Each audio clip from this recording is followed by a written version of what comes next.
first? So, In Secret, which is the Umpty Thrumptieth adaptation of Émile Zola's Thérèse Raquin, first film back in 1915, repeated endlessly ever since. I mean, actual adaptations and films and stories that are inspired by it. So this is filtered through Neil Bell's stage play, which the director Charlie Stratton actually directed on stage in Los Angeles, I think in 1990 something or other. So Elizabeth Olsen, actually two returning stars for this week. So firstly we have Elizabeth Olsen as the central character, who is this very repressed character who is brought up by Madame Raquin, played by Jessica Lange, who is this domineering, overpowering character. She's brought up with Madame Raquin's son, Camille, who is sort of not wholly inspiring, not somebody who would fire the dreams of a fiery young woman.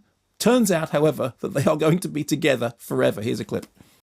I've often dreamed of having a small shop again. Huh, see? A silver lining. You know, a few special lace pieces in the window and... Well, you let me take care of everything, you naughty boy. I wouldn't dream of having it any other way, Mother.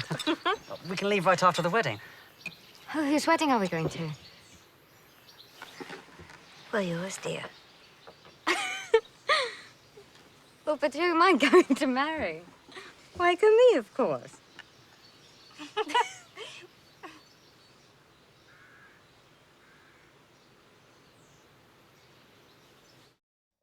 So they are going to be married, and they enter into a loveless marriage. They go to Paris. Next thing that happens is up turns Oscar Isaac, he who we just saw, a moment ago in the other film, who of course you remember so well from Inside Llewyn Davis, and he is this sort of rapscallion wag of a character. He's a painter. He's somebody who, basically is low on doesn't appear to have a huge amount of morals, but she immediately, they fall head over heels in lust with each other and embark upon a relationship which fires passions within her, which then lead him and her into a mortal sin, the committing of which then causes fleshy pleasures to wither on the vine. It's basically, it's one of those... I think I can sort of interpret. Yeah, the thing is, everybody knows this story anyway, but I'm kind of conscious of, if you don't need to... It's a story of two people and a folie à deux, which is driven by their passion for each other, and then the damnable consequences of that passion. The interesting thing about the film, it does paint the 19th century Paris of its milieu as this kind of really festering dunghole of a place in which everything is claustrophobic, and this passionate the passion between these two countries is the one ray of light that seems to bring everything to life. So it's got an interesting milieu. The early scenes are played somewhere between erotic thriller. I mean, the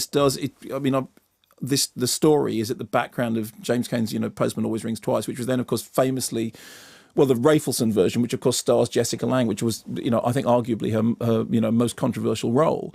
So it is a story that is well worn and has been, threaded through several other genres. And this inclines to some extent toward the erotic thriller. At some point, there is a couple of moments which almost fall into sort of carry-on bawdy territory. There's a moment when the two lovers are together and Madame Raquin starts coming up the stairs and she says, "Quick, hide under my skirts." And he does hide under his skirts. And then there's this whole sequence that then plays out with your man hiding sort of amidst all the petticoats whilst Madame Raquin is saying, "Oh, you seem terribly bothered."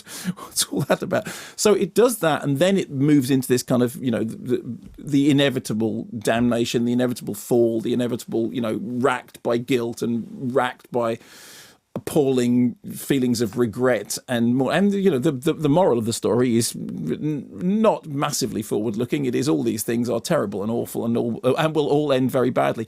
The thing that makes this version stick around, I think, is Jessica Lange's central performance, because she is terrific. She's very good, particularly in the later stages when the mother figure becomes she's suffered a massive heart attack, and she's this sort of figure of seething, writhing agony who's also this kind of silent avenging angel. She does that very well. There's a nice supporting performance by Matt Lucas, who plays this character who quite literally stinks of death, in as much as he's got the stench of formaldehyde upon him. There's a very nice turn from Shirley Henderson. I think the thing is, it's not going to go down in history as one of the great adaptations of Thérèse Raquin, although there are so many of them. But it's passing fair, and Jessica Lange sort of is the thing which lifts it up and makes it into something special.